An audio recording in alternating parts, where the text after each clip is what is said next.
Most people think they're being gentle on their cars by only using them for quick local errands. You look at your odometer, see low mileage, and think your car is in mint condition. The truth? Those quick daily trips are actually one of the absolute worst things you can do to a modern vehicle. You aren't saving your car. You are subjecting it to a slow, silent, mechanical torture.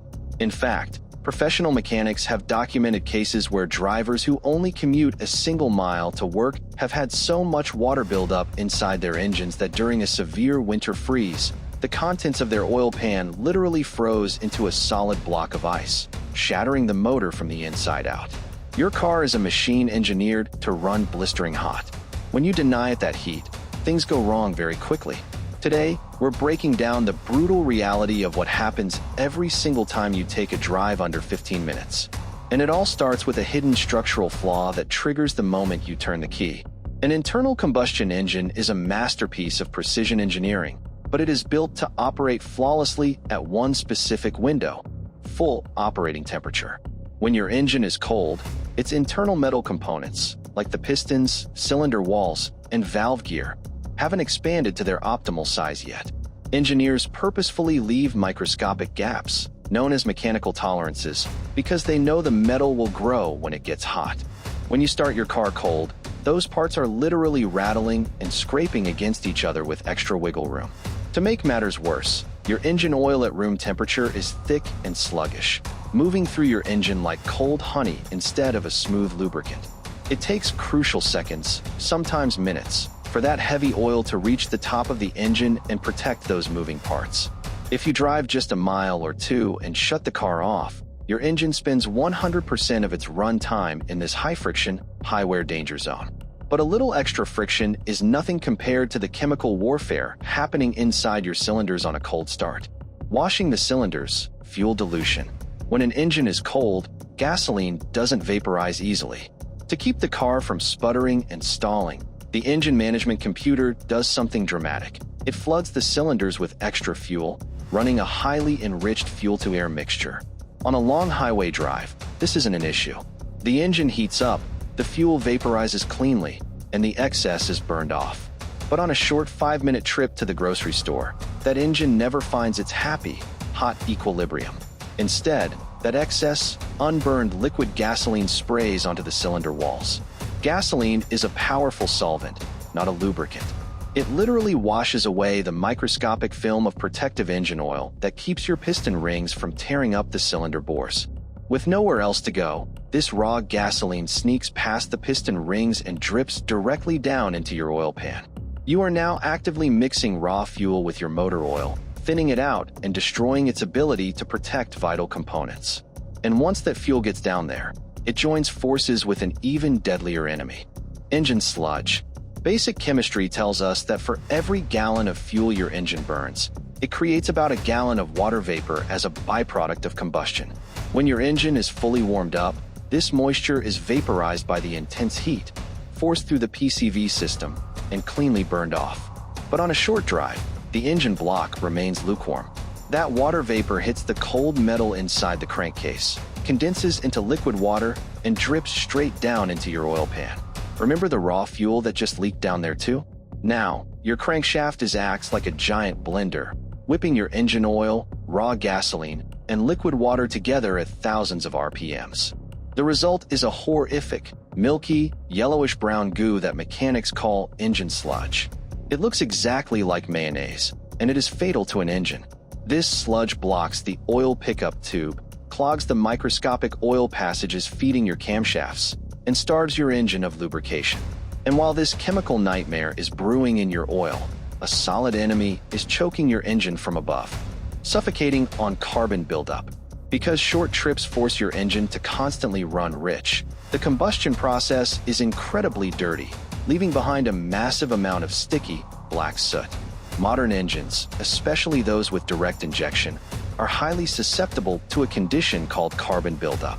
Under normal driving conditions, the engine valves and combustion chambers get hot enough to trigger a self-cleaning thermal effect, safely burning away minor soot deposits. But on short trips, that self-cleaning temperature is never reached. Instead, that sticky carbon soot slowly bakes onto your spark plugs, your piston tops, and your intake valves layer by layer. Over time, this carbon acts like a throat restriction, literally choking the airflow into your engine. You'll start to notice the symptoms slowly: a rough, shaking idle, sluggish acceleration when you actually try to pass someone, and a steady drop in your fuel economy. Your engine is suffocating in its own waste. And strangely enough, this exact same choking hazard is happening at the very back of your car, rusting out parts you can't see, rotting the exhaust system. The accumulation of water doesn't stop inside the engine block. It crawls all the way down your exhaust pipe. When you first start your car, a massive wave of hot water vapor enters the cold, metallic exhaust system. If you take your car out on the highway, that entire metal pipeline, from the catalytic converter to the muffler, gets blistering hot, blowing that moisture out into the atmosphere as harmless steam. But on a brief 5-minute commute, the exhaust pipes never get hot enough. That steam cools down instantly and condenses back into liquid water inside your muffler and exhaust resonators. It just sits there, pooling in the dark. Because exhaust gases contain corrosive acids from the combustion process, this isn't just regular water, it's highly acidic liquid. It quietly eats away at the raw steel of your exhaust system from the inside out. Long before your engine should ever fail, you'll find yourself hit with massive repair bills for completely rusted out mufflers and failed catalytic converters. But while your exhaust is rotting, your car's electrical system is facing an entirely different kind of starvation: the battery starvation cycle. Every single time you turn the key or push the start button, your car's battery has to deliver a violent, massive surge of electrical current to crank a heavy starter motor and spin a freezing engine. It is the single most draining thing your battery will ever do. Once the engine is running, the alternator takes over, acting like a generator to slowly pump that lost electrical energy back into the battery. But here is the catch: an alternator charges a battery slowly, especially when the car is just idling through city traffic. It takes roughly 15 to 20 minutes of continuous driving just to replace the energy your battery lost during those few seconds of starting the car. When you live a life of short trips, you are draining 10% of your battery's life every morning, but only driving long enough to put 3% back in. Day after day, your battery sinks into a permanent state of undercharge. This drastically accelerates grid degradation inside the battery, cutting its lifespan in half until one cold morning, you turn the key and get nothing but a dead, silent click. And this electrical crisis gets exponentially worse the moment the weather turns extreme. The accessory overload. Think about what you do the moment you get into a cold car on a freezing winter morning or a roasting summer afternoon. You hop in, start the engine, and immediately blast the cabin heater, the defrosters, the heated seats, the radio, and the windshield wipers. This creates a massive parasitic drain. You are demanding maximum electrical output from a battery that was just severely depleted by a cold start, all while the alternator isn't spinning fast enough or long enough to help. It is a vicious, destructive cycle. So, what is the ultimate verdict? If your daily routine consists entirely of short trips, you are actively accelerating your car's journey to the scrapyard. But you don't necessarily have to sell your car or change your job. You just need to change how you maintain it. First, crack open your vehicle's owner's manual.